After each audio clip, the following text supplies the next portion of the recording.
Well, we all have heard the saying that in life, so many events tend to happen in threes, and that was truly the case for the Freeman Mavericks when it comes to state playoff action. Welcome to SportsWire. I'm Will Catterley. We start with ladies lacrosse, where Freeman was looking for the rare three-peat, 3 straight state championships. Led by a trio of high-scoring seniors, Bridget Wilson, Grace Moore, and Ella Davis, the Mavericks had always made the most of their time ever since freshman year when COVID cut their season short. But for this team to end their journey on the highest of notes, first, they'd have to take care of the up-and-coming deep-run Wildcats if they wanted to play for the ultimate prize. And spoiler alert, Freeman was having no problems in the state semifinals against 804 rival Deep Run. First half highlights. Here comes Douglas Freeman. They were so strong on the attack as they usually are. I talked about the big three, the seniors. Here's one of them.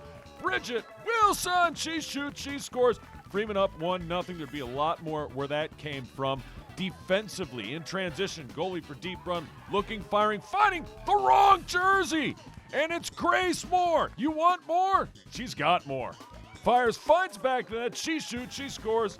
Mavs are off and running. One of the things about Freeman that makes them so good is they do so much so well. More on that a little bit later about just one-on-one breaking down the defense. Bridget Wilson can do that in spades. She shoots, she scores.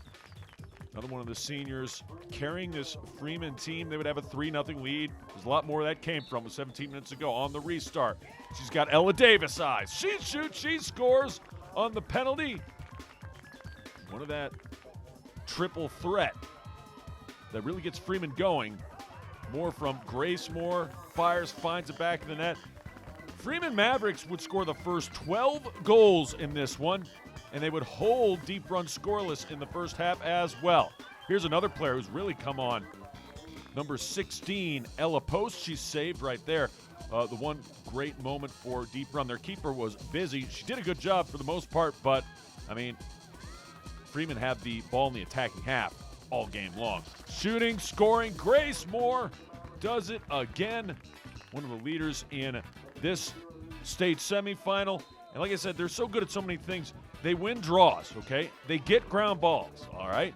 Their goalie's very underrated because she doesn't face a whole lot of attrition, and they can finish on the offensive end in multiple ways. She shoots, she scores. It's Ella Davis once again.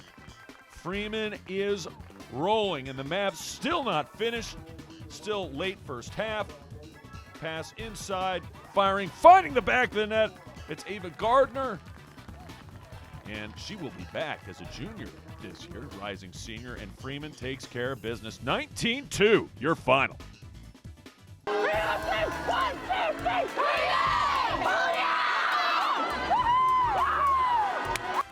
So to the state finals we go up in Ashburn, Virginia. It's Freeman, it's Independence, Northern VA, courtesy of WTV. Our friends at CBS 6 giving us the highlights first half.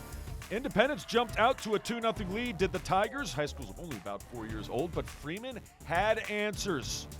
Later, first half, firing, finding the back of the net. Grace Moore, she shoots, she scores, kept Freeman in it. They would have a lead. Now, back to SportsWire Cam. Second half action. Freeman up 4. Tigers, number 22, was strong in this one. They get within 3, but again, the Mavs had answers for every run the Tigers threw at them. She shoots, she scores. Bridget Wilson, 6 goals scored in this one. Same thing with Grace Moore. They were the dynamic duo in this one. Moore, Wilson, you want more, you got more. Bridget Wilson on the restart, shoots, scores. Freeman all of a sudden up by 6. Ella Davis taking control and command of this one as well. Mavs well on their way, building a 7-goal lead. And then this is just like a basketball play. High screen and roll, right? Off the top of the key, firing, finding the back of the net. Grace Moore does it again. And the Freeman Mavericks moments away from actually doing it. Winning not 1, not 2, but 3 straight state titles. Grace Moore adds to her goal total with that one. Mavs up 8 at this point. And Freeman could taste it as the horn would sound, the whistle would blow, and that would make it automatic. The Freeman Mavericks, first time in school history for the girls lacrosse program, has won 3 straight state titles, and they get to hoist the hardware as Coach D'Angelo and company can celebrate. The Mavs finish what they started. 16-10 is your final. Honestly, I'm so proud of them. It's such an amazing feeling to just watch them, like, even at the end when we said, like, one more draw and they won the draw, like, just everything they've done for the program, the legacy that they're leaving. It's so incredible. I just feel a sense of pride, and we came today just worried about Freeman and just worried about us and just being together for the last time, and I think that they showed that with the grit that they played with today. Everything's just kind of surreal right now. I don't really know what just happened. I'm just still processing everything, but I think it sunk in right when the buzzer went out that everyone was like, this is our last game together, like walking off with Grace and Ella. It was tough. And it is a bittersweet way for the Freeman seniors to end their high school careers while leaving a lasting legacy in girls lacrosse. But Douglas Freeman was not done with the power of 3 in states. That's because Freeman's girls tennis completed a three-peat of their own. That's right, 3 straight state championships. This is video of their match against Deep Run earlier in the year. Paige Suter, only a freshman, and Douglas Council, Caroline Frank, Caroline Avery, and Catherine Pollard all won their singles matches to win 5-0 over Princess Anne in the championship match. And Freeman brings back 8 returning freshmen, so they will be strong, especially with Paige Suter coming back as well. They will be strong and have a great chance to go for the unheard of 4 straight. Of course, ask Godwin girls tennis. They had 6 straight at one point in time. But Freeman girls weren't the only ones to three-peat on the tennis courts. The Deep Run guys did so as well. And yep, you guessed it, they won their 3rd straight state title as well.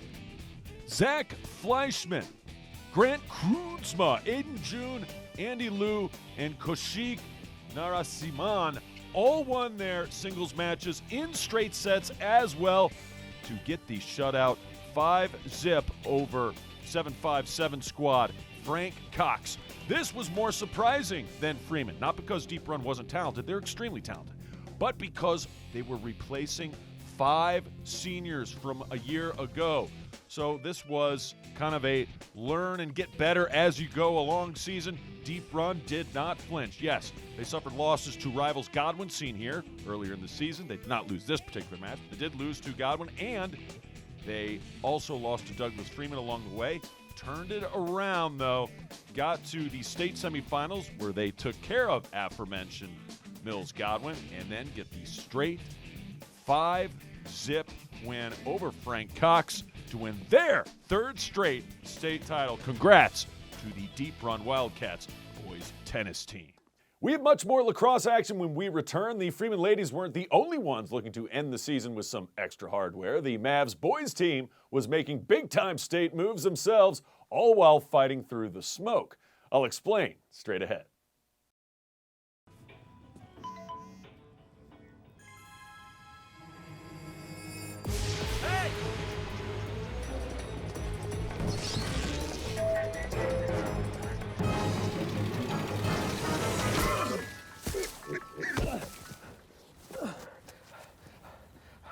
So, same time next week?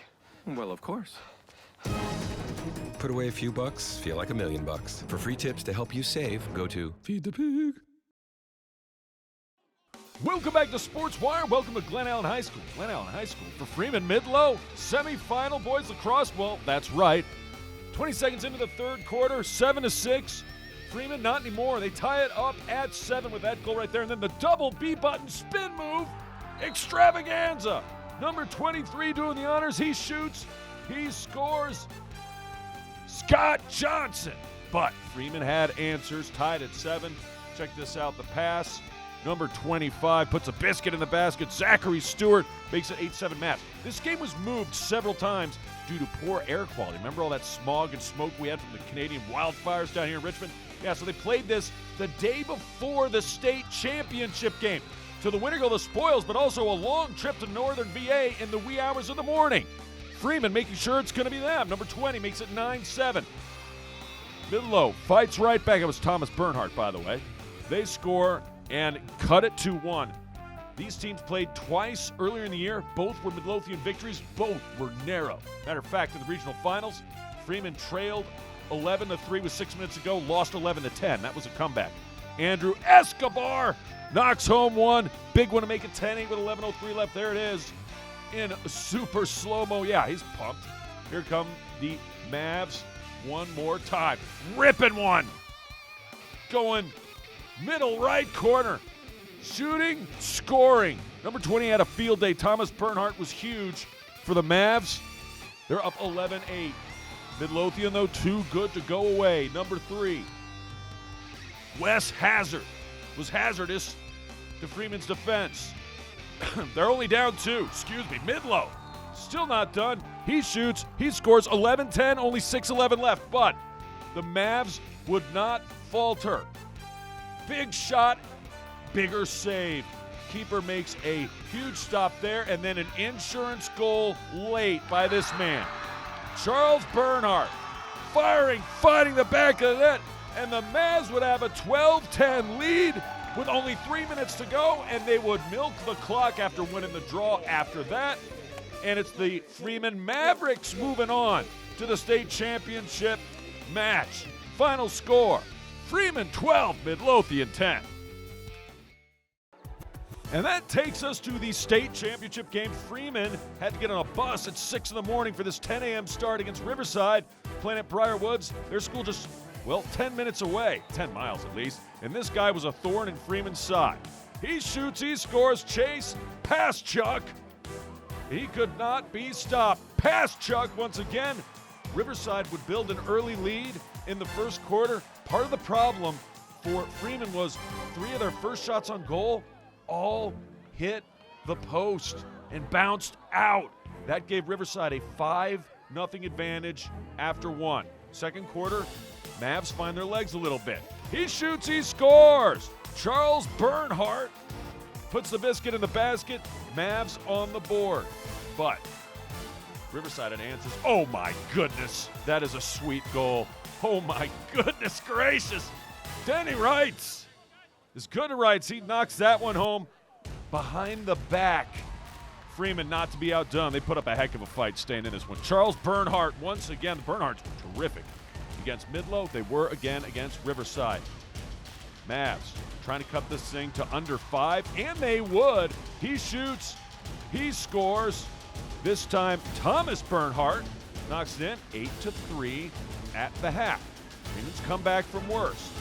Second half, third quarter, more Mavs. They would cut it to as little as 4 as Whit Rader knocks one home. And then more Mavs late firing, finding the back of the net. And that is good for the goal, but it was too little, too late for Freeman. Riverside gets the win, 17-8, takes home the championship. State semifinals, baseball, anyone? It's Godwin, it's Frank Cox. Cox from the 757, Godwin, of course, from the 804. Godwin got here by beating Riverbend 8-0. Second inning, no score. On the mound is Michael Irby, and out in the outfield making a tremendous catch. Cox absolutely robs Dylan Hudson of a hit. Luke Smyers has been terrific all year. He was actually terrific in this game too, but he had a hiccup in the second inning. Walk right there, tight strike zone for both pitchers, as a matter of fact. Loaded the bases for Frank Cox, and it would lead to this. The ball gets past the catcher. That's going to allow the runner from third to come home and score. All of a sudden, Frank Cox strikes first. They have a 1-0 lead. They were not done in the second. Smyers delivers. Little cue ball shot to the pitcher. Hit them where they ain't. Sometimes you need luck in baseball, too. It was bad luck for Godwin, good for Frank Cox. It goes as an RBI single, an infield smash. And then how about another one on the infield? It's going to go as an RBI ground out, but Frank Cox scores 3 runs without hitting an RBI single or double or any hit. They did it with a wild pitch, and I did get an infield single, and then an RBI ground out, 3-0 after 2, and then the pitcher, Irby, was fantastic. Michael Irby, changing speeds, good. work on his heater. Smyers settled down, strike him out, sit him down, gets him there. And then how about that, right down the pipe, right down Broadway. Smyers under a 3 ERA, under 2.5 ERA all season long. Godwin looking to answer later in this one. Ball gets away, runners on first and second. It would lead to this. That ball is hit into the hole. It's good for a RBI single as Jake, the Hammer Harris, drives home Kalen Funk. And Godwin on the board, 3-1 after 4. Eagles looking to add on second and third in the 5th. They go to the bullpen. Jake Colucci gets a huge strikeout.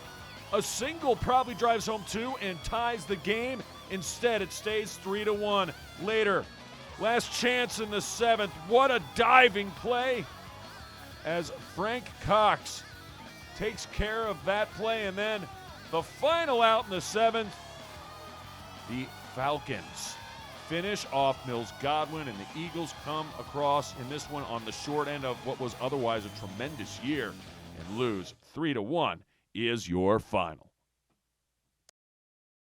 Still a tremendous season for Godwin baseball. Frank Cox would go on to win the state championship and a victory over Independence in the finals. Well, we have much more action to get to when we come back. The Deep Run guys and girls soccer teams make their marks in the state tournament. We have the highlights next. Todd's a great guy. I mean, look at him.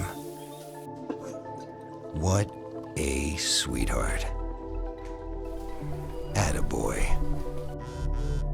Wait, Todd, what are you doing? How totally selfish and un-Todd-like of you. Come on, Todd. Come on, man. Welcome back to Sports Wire. To Deep Run High School we go for girls soccer state quarterfinals. Deep Run hosting Stonebridge, in less than 3 minutes in, Gianna Shrapek on the free kick. She shoots, she scores. Absolutely picture perfect. You could not place that any better. What a boot from Shrapek. And Deep Run had a 1-0 lead. They would continue an offensive onslaught. They'd have opportunities to add to that lead later in the first. That shot, Johnny on the spot, saved by the keeper. Stonebridge did a nice job trying to keep it at 1-0. Oh, this girl can fly. Monique Meckenheimer, she's only a freshman. We're going to see a lot of her years to come. Oh, my! So close. Bulldogs right there to knock that one away. Still 1-0. More from Meckenheimer. Firing, couldn't get enough mustard on that one. Stonebridge fortunate to be down just 1-0 at the break. Second half action. Wildcats still looking for that second goal. Here comes Meckenheimer again. Looking, firing off the woodwork. Eventually cleared by Stonebridge. Deep Run does not score, but putting the pressure on means that the opposing team can't score if they don't have a ball, right? Deep Run did a great job managing this game, managing this match, keeping possession, continually forcing offensive opportunities into great chances. And then here's the one chance for Stonebridge. Really didn't have much. Keeper right there to make the stop. Wildcats once again, this time in transition. Stonebridge wants them to be offsides. That's off the woodwork. Rebound just goes wide. But Stonebridge does not score. The one goal by Shrapek holds up, and the Wildcats beat Stonebridge 1-0. They would move on to the second round where they would win 6-0. So it would set it up for a state championship match. Deep Run Independence. Let me tell you something about Independence. They can score. I mean, so can Deep Run, but this girl right here, number 6, was phenomenal.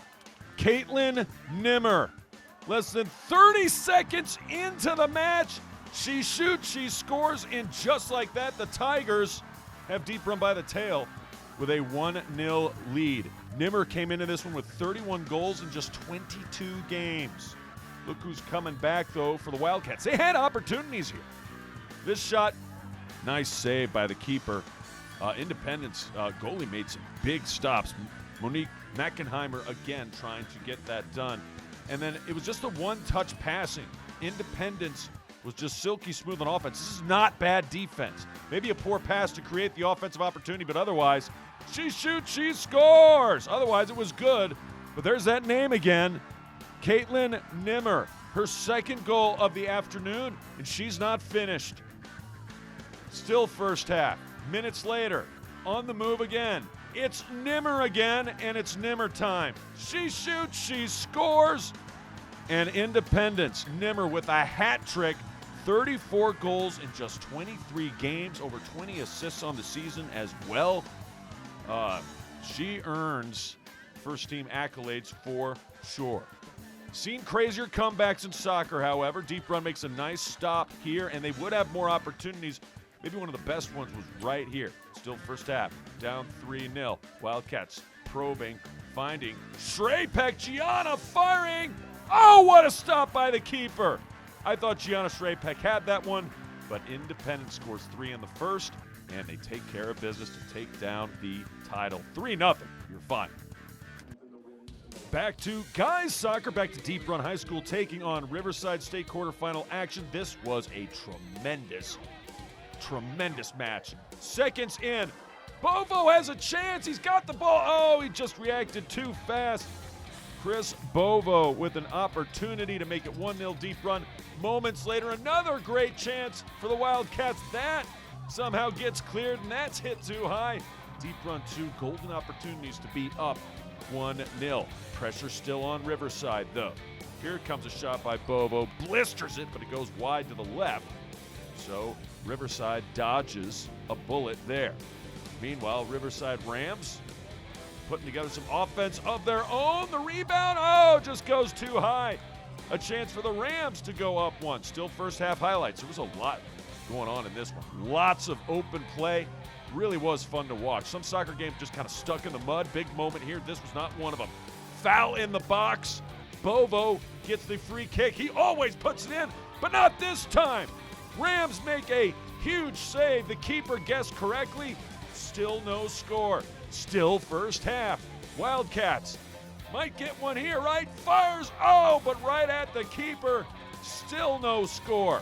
So, just before the half, corner for Riverside. Fires it in. The header.